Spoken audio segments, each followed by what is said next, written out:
নমস্কার বন্ধুরা, আজকে আমি ওটসের একটা খুব হেলদি জলখাবারের রেসিপি নিয়ে এসেছি। বাচ্চা থেকে বুড়ো সবাই এটা খুব পছন্দ করবে। তাছাড়া যারা ওয়েট লস করতে চায় তাদের জন্য তো এটা একদম আদর্শ ব্রেকফাস্ট। তাহলে চলুন দেখে নিই।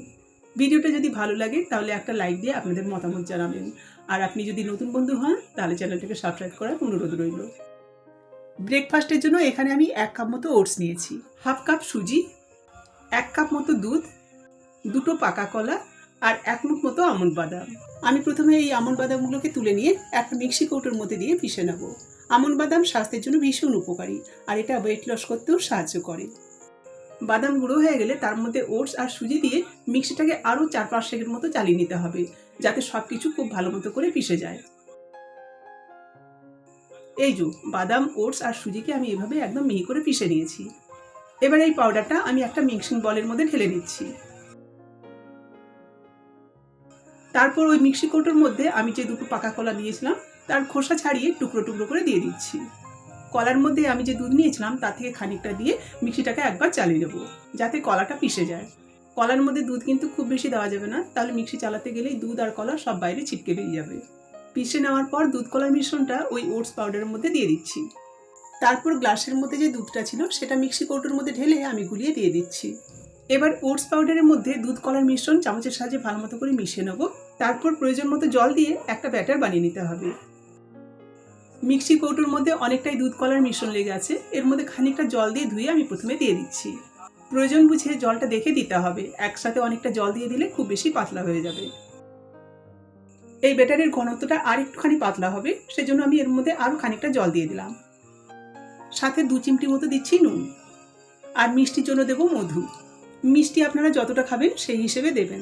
এখানে কলাটা যেহেতু মিষ্টি আছে সেই জন্য আমি এখানে 2 টেবিল চামচ মতো মধু দিলাম।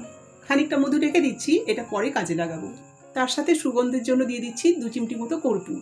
এবার হাতার সাহায্যে এটাকে আরও একবার খুব ভালো মতো করে ফেটিয়ে নেব। তারপর 20 থেকে 25 মিনিট মতো রেস্টে রেখে দিতে হবে। আপনারা চাইলে এর মধ্যে এলাচ পাউডার বা দারচিনি পাউডারও দিতে পারেন, তবে কর্পূরের গন্ধটা কিন্তু ভীষণ ভালো হয়, সেজন্য আমি কর্পূরটাই দিচ্ছি। 25 মিনিট পর এবার আমি মিশ্রণের ঢাকাটা খুলছি। মিশ্রণ আগে থেকে কিন্তু বেশ ঘন হয়েছে। এবার এর মধ্যে খানিকটা জল মেশাতে হবে, চাইলে এর মধ্যে দুধও দেওয়া যেতে পারে।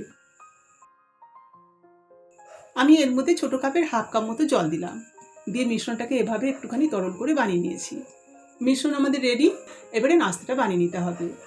গ্যাসের মধ্যে একটা ননস্টিক বসিয়ে ভালো মতো করে গরম করে নিয়েছি। এখন এর মধ্যে সামান্য একটুখানি সাদা তেল দিয়ে দিচ্ছি। তেল গরম হয়ে গেলে এবারে হাতায় করে 1 হাতা মিশ্রণ আমি এর উপরে দিয়ে দিচ্ছি। তারপর হাতার সাহায্যে এটাকে একটুখানি মোটা প্যানকেকের মতো বানিয়ে নিতে হবে। এবার ঢাকা লাগিয়ে জালটাকে একদম কম করে দিতে হবে। তারপর 3 থেকে 4 মিনিট মতো ভেজে নিতে হবে, যাতে ভালো মতো করে সেদ্ধ হয়ে যায়। এবার ঢাকাটা খুলে নিলাম। ঢাকা খুলে খুন্তির সাহায্যে সাবধানে একটুখানি পাল্টে নিতে হবে। পাল্টে নিয়ে এবার জালটাকে একটুখানি বাড়িয়ে দেবো, দিয়ে উল্টো পিঠটাকেও ভালো মতো করে ভেজে নেব। পাল্টে নিয়ে নাস্তার মধ্যে আর তেল দেওয়া দরকার নেই, খুন্তির সাহায্যে একটুখানি চেপে চেপে এটাকে ভেজে তুলে নিতে হবে। এভাবে সামান্য তেল দিয়েই আমি সব নাস্তাগুলো ভেজে তুলে নেব। এটাকে ওটসের প্যানকেক, চিলা বা নাস্তা যেটা খুশি বলা যেতে পারে। আর এই প্যানকেকগুলোকে আপনারা চাইলে একদম অয়েল ফ্রিও বানাতে পারেন। কিভাবে বানাবেন সেটাও আমি আপনাদের দেখিয়ে দিচ্ছি। মিশ্রণ দেওয়ার আগে প্যানের মধ্যে সামান্য একটুখানি অয়েল ব্রাশ করে সেটা টিস্যু বা ন্যাকড়া দিয়ে মুছে তুলে নিতে হবে। তারপর 1 হাতা মিশ্রণ দিয়ে হাতার সাহায্যে এটাকে প্যানকেকের আকার দিয়ে দিতে হবে। এই প্যানের মধ্যে যেহেতু তৈলাক্ত ভাব রয়েছে তাই আমি আর অয়েল ব্রাশ করছি না। ঢাকা খুলে পাল্টে নিয়ে এবার এটাকে আরও 1 মিনিটের মতো ঢেকে দেবো, কারণ এর মধ্যে তেল নেই, সেজন্য ঢাকা দিয়ে এটাকে সেঁকে নিতে হবে। যারা খুব বেশি হেলথ কনসাস বা ওয়েট লস করতে চান তারা এভাবে নাস্তাগুলোকে বানিয়ে নিতে পারেন। এবার নামানোর আগে কী করতে হবে, সামান্য একটুখানি মধু এই প্যানকেকের উপর দিয়ে চামচের সাহায্যে চারপাশে ভালো মতো করে লাগিয়ে নিতে হবে। লাগিয়ে নিয়ে তারপর এটাকে খুন্তির সাহায্যে তুলে নিতে হবে।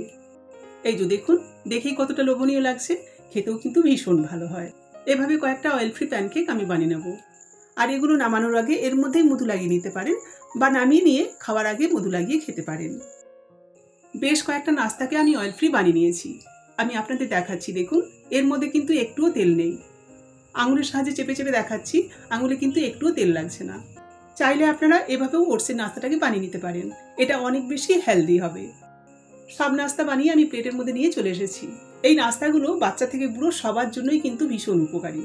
এটা এমনিই খাওয়া যায়, তবে চাইলে এর উপর সামান্য একটুখানি মধু লাগিয়েও খেতে পারেন, এতে খেতে আরও অনেক বেশি ভালো লাগবে। এটা স্বাস্থ্যের জন্য যেমন উপকারী, তেমন এটা পেটকেও কিন্তু পরিষ্কার রাখে। আপনারা ওটসের নাস্তা এইভাবে বাড়িতে বানিয়ে দেখুন, আশা করি সবারই খুব পছন্দ হবে। আশা করি আজকের ভিডিওটা আপনাদের ভালো লাগবে। যদি ভালো লাগে একটা লাইক দিয়ে আপনাদের মতামত জানাতে ভুলবেন না। সাথে নতুন বন্ধুদের কাছে অনুরোধ, এ ধরনের আরও ভিডিও পাওয়ার জন্য আপনারা চাইলে চ্যানেলটাকে সাবস্ক্রাইব করে নিতে পারেন। ফিরে আসছি আবার নতুন কোনো রেসিপি নিয়ে। ততক্ষণ সকলে খুব ভালো থাকুন আর নিজের খেয়াল রাখুন।